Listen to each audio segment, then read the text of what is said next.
Good evening, everyone. Good evening, good afternoon. Welcome back. My name is Craig, and I'll be before you for a while, sharing some information. This is our family recovery support meeting. All right. And so, once again, this is our recovery support group meeting. It's all in one. And so please uh, join us each week. We're going to be sharing a whole lot of information that entails family. And so I have an article here that I found interesting because it's dealing with a different multi aspect of how we can look at it. A given situation when it comes to families and addiction. This article was brought to us by www.farmcheck.com. All right, you can go online and retrieve it. And what article am I talking about? At the bottom of your screen, the effects of drug addiction on families. Right, the effects of drug addiction on families, right? And so it starts off by stating, although it has been a concern in past generations, today's opioid crisis is causing an even more severe impact on child welfare and family reunification than the substance epidemic of the past. With a sharp increase in multi-generational drug use over the last 10 years, as well as a national average of 38.9% of child removal judgment being due to substance use and abuse. Right? This is family meeting we're talking about because we know that drugs not only affect the individual, but also the family as well. So it said judges are encountering more and more cases dealing with the effects of drug addiction on families. Right. So this is talking about the judicial aspect because there is a lot of issues as we begin to read and go through this article. I found out some very interesting stuff.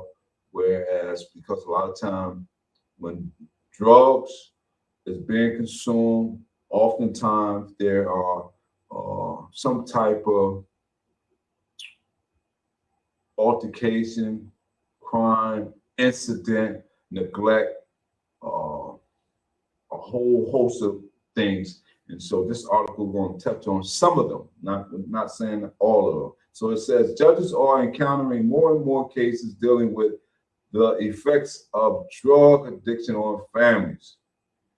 And the sentencing process for these cases require a different approach than either of these two issues require separately.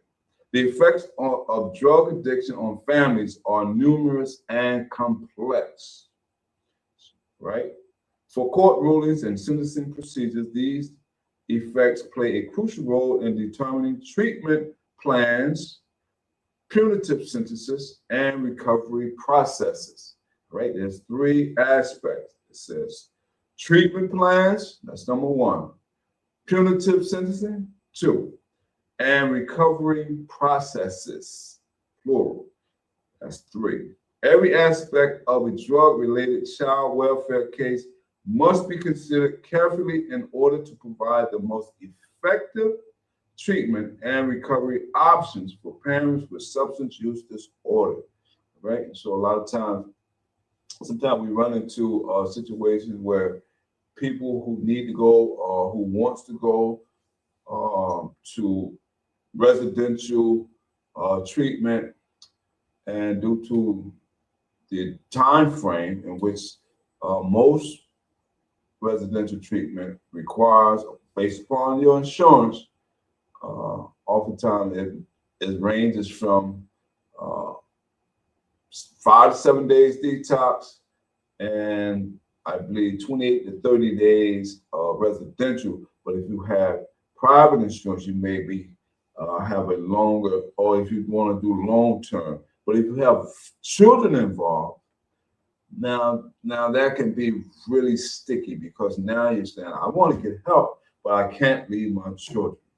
And so this article is going to shed some light on what is being done when it comes to families of addiction, families with children, families who are facing court issues.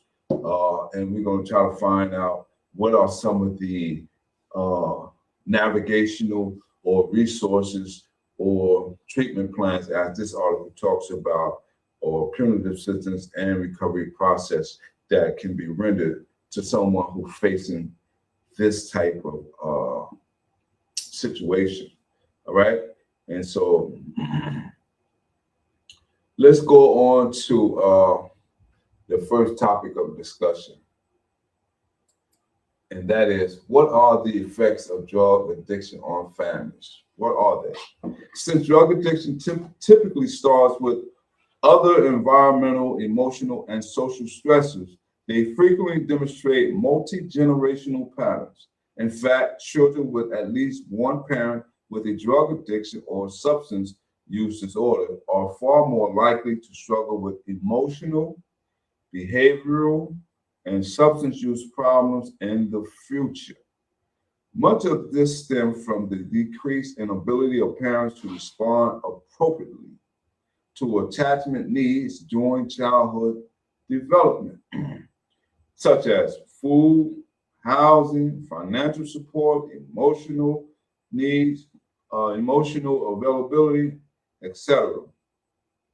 The most significant the most significant effects of drug addiction on families include emotional and relational effect. This article says this is the most significant effects of drug addiction on family, and they are emotional and relational effects, leading to child development concerns and relational stress and alienation, right? And so that is so, I find that so alarming, because I hear about families or young people who are struggling in school, struggling in society, struggling with making right decisions. And oftentimes, as this article make mention of, sometimes it be because of the family emotional and relational effects or neglect. All right, let's go on to the next one. It says another one is economic effects that include food insecurity, housing concerns, and basic needs being inadequately addressed. Next one is instability in family structure, as well as social and community support due to harmful habits connected to substance use. This article says, additionally, an estimated 33% to 66%, so this is high, of child maltreatment cases are believed to include a parent with a substance use disorder. An estimated 8.3 million children likely live with a parent with a SUD. SUD stands for substance use disorders or drug addiction, or about 1 to 10 children in the U.S., United States. As such, the impact of drug addiction on family adds significant stress to the child welfare system. So I have a young lady who's with us. Are you able to show your face? There we go. There we go. How are you doing? I unmuted you. Hello? Raquana? I can't see you or nor hear you.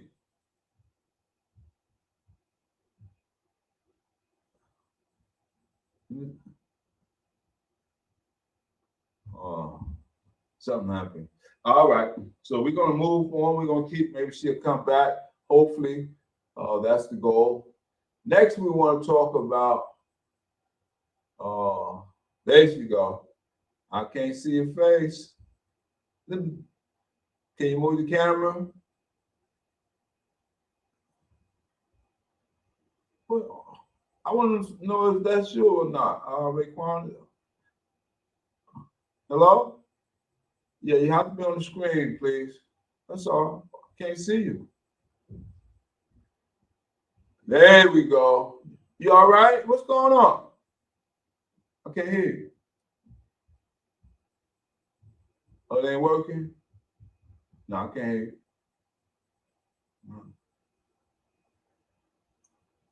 Just wave your hand, that's all, and we'll go on. There we go. All right. So next we're going to talk about challenges to recovery and family reunification. All right. And so this article says parents who have substance use disorders or drug addiction see more significant difficulties and reunification with their children if they are removed from the home and placed in the foster care system. Wow. Parents who have substance use disorders or drug addiction see more significant difficulties in reunification or reuniting with their children if they are removed from the home and placed in the foster care system. The reason behind this difficulty include many aspects of emotional, behavioral, and relational challenges related to drug addiction. Right, and so that is very challenging, right? That is very challenging if someone is dealing with emotional, behavioral, and relational challenges due to a related drug addiction. All right, so we're doing pretty good. Next, we want to talk about co-occurring disorders. Now, this, when you hear co-occurring disorder, oftentimes this is where the clinical people, well, all of it basically we want people to realize that when you're dealing with substance abuse and treatment and co-occurring disorders or substance use disorders, that basically geared towards the professional people. But I just want to enlighten us of what are some of the things or some of the challenges that we face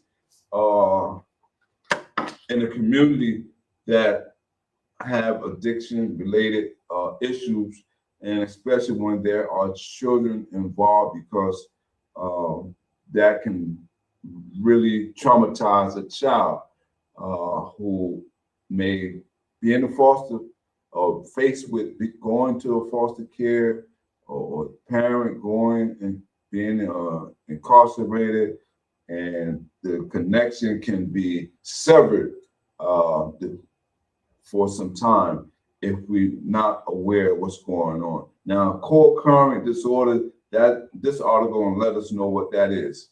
In many cases, the effects of drug addiction on families start with the prominence of co-occurring disorders with substance use and abuse, emotional and behavioral issues, especially mental health disorders, play a significant part in drug use and addiction. And in many of these cases, the children of parents with co-occurring disorders find themselves in a position of role reversal, financial insecurity, and emotional distress. Co-occurring disorders also create additional challenges for recovery, since depression and anxiety, among others, often both precede and stem from habitual substance use. In these cases, substance recovery alone may not be enough to provide a stable environment to meet reunification timelines and requirements. So if a person is dealing with dual issues, two issues, they may have emotional issues, anxiety or psychological issues, anxiety and depression, and they're dealing with the substance use of alcohol or drug. So that can really, really cause a lot of damage in a family when it comes to reunification, right? And so The next one we want to talk about the need for coordinated treatment services. Even when co-occurring disorders are not present, okay, when there's no mental illness present, recovery and treatment plans often neglect to include a holistic approach for maintaining long-term sobriety. Brain function is drastically altered through substance use, creating both temporary and permanent effects on habits, routines, pleasure seeking, and decision making. Relationships are frequently disrupted, and social and familial family structures are man, man family structures are manipulated to facilitate extended drug use. To see successful results to counteract the effects of drug addiction on family, several different institutions and support systems must be able to coordinate the efforts efficiently. What that sound like? Child support workers, courts, substance use disorder treatment providers, and community partners must all work together to provide a comprehensive treatment plan that leads to family reunification. And so oftentimes people may need, from what I understand what this article is saying, oftentimes people may need more help than just going to rehab, residential or outpatient, because a lot of times people have a lot of needs that's not being met. And so that's when social service may be involved. That's when the community may be involved, whether the churches, whether it be neighboring rec centers where they're providing some type of food, clothing, or some type of vouchers. Those type of things can help when it comes to securing a home, basic need, and making sure that those in the home are safe and that they are getting the best nutrition or the best needs being met at that given time. And so working together for reunification collectively can bring about, I believe, great results. And so that's why I'm in this field, because there's so much resources out there, and I have the opportunity and the capability to connect people to those resources. So kudos to this article here, making light of that as well. Next, we want to talk about a limited timeline for reunification. All right, I have a comment here, and that's Abraham. Hey, Abraham. Good. I'm glad you're on, man. And so I know you're doing great things, and so keep up the good work. All right. So a limited timeline for reunification. But with this substantial coordination to provide effective treatment, the required Adoption and Safe Family Act, better known as ASFA, timeline becomes limited. The law stipulates a reunification hearing after 12 months of a parent starting recovery treatment. This timeline becomes difficult to achieve if resources, listen up, I'm gonna read that again. It says, the law stipulates a reunification hearing after 12 months of a parent starting recovery treatment. This timeline becomes difficult to achieve if resources, treatment programs, and therapeutic support systems are not agile and well coordinated. So there's a lot of hurdles when people are faced with. And so whether you're coming out of rehab or incarceration, a lot of people are faced with a lot of hurdles and they need help. We all need help. And so there's no one better than the next person. We all in the business of helping each other. All right. So keep that in mind when there's help out there, and when people see that we are willing to help ourselves, people are more prone to help us achieve our goals. So always be willing to show people that you're willing and capable of helping yourself. And if you need help or if you're struggling in certain areas, do not be prideful. Let people know so that the help can be provided. I am a big believer in closed mouth, don't get fed. All right. Next one, potential impact on juveniles. Research has shown a connection between parental drug addiction and substance abuse and an increased risk of children in these homes developing struggles with substance as well. The impact of drug addiction on families then is a multi-generational threat. Many sentencing choices reflect this danger, as substance use disorder may result in children being placed in temporary and even permanent foster care. Treatment plans then need to be as successful as possible in order to minimize the potential damage to the next generation. I know that's right. Don't set people up for failure. That's what basically what this is saying. And so if we are here to be genuinely helpful, do not set people up for failure. If you can help them, please help. Because people, a lot of times people don't know where the resources are. They don't know how to navigate.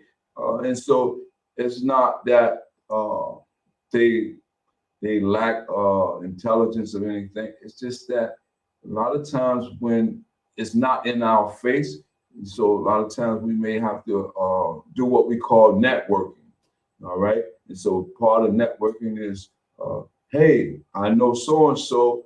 Maybe I can make my situation known to this person, and maybe this person may have a referral or a resource that connect me to the appropriate needs that I need to be met, and then we can work hand in hand. So that's all well and good. Next one I want to share with you guys, and we're almost done, is consideration for improving the chances of reunification. Considerations for improving the chances of reunification. As with any child welfare case, the end goal is reunification first. This is why treatment plans and compulsory counseling and therapy are key components of an appropriate sentence. These treatment plans need to keep in mind the needs of a parent working towards reunification. All right. So work with the people. Don't be trying to sideline them. Work with them. And one of the ways we can work with someone is ability to maintain a stable income. All right. Find out what they need as far as employment, housing, food, and clothing needs for the individual and their family, dependable transportation, right? And the next one, an achievable set of requirements to prove continued sobriety, all right? Give them the best opportunity to succeed. And so that's my goal. That's what I try to do, give people the best opportunity to succeed and so that they can get back to their natural independent living. If an individual is unable to keep appointments, this is key. That's why I like this article, because it's so straightforward, and it let us know these are some real issues that people are faced with: housing, food, transportation, treatment, excuse me, treatment, doctors, adequate health care. All this stuff is very important. So it says, if an individual is unable to keep appointments because of additional child care needs or difficult in scheduling appointments around work requirements, there is a lower probability of maintaining these requirements. So if somebody who is working and they got all these appointments, I need to go here, I need to go there. And how in the world someone who's going to keep a job when they have all of these tasks before them. And so that's why they said that if we all work together, we can come up with a good plan that can work around people needs or issues that they or hurdles that they may be facing. If they cannot maintain all aspects of their sentence term, they are likely to lose the opportunity for reconciliation. In these cases, judge must weigh. Now, here's the good part. Here's the good news. So, if someone who's facing a lot of stressors, a lot of tasks, a lot of hurdles in life, and they're dealing with the judicial system, this article says, in these cases, judges, plural, right, must weigh the pros and cons of repeated appointments for counseling and therapy, drug testing, and court appearances that may interfere with employment requirements. When court mandate recovery plans exceed an individual abilities to maintain work schedules and attain appropriate child care, sentencing defeats the purpose of the treatment, right? And so, how are we setting people up? We don't want to set people up. It's good to know that now that courts are realizing that in order for someone to succeed and be successful with these treatment plans and these requirements, they should take in effect all the parameters, all the barriers, all the things that people may face in their life. And we know that a lot of this stuff is due to substance abuse disorders and sometimes mental health issues as well. However, with the appropriate people and plan in place, we all can work together to make a difference for a better outcome, because a lot of children are innocent in these situations. They are very vulnerable, and so therefore they look up to the parents to be the strong person, to be the leader and be the support and provider. And so if the family or the parent need help, here at Calvary Recovery Center, I would like to say that we are not biological family, but we are somewhat of a extended family when it comes to helping people with resources and navigational.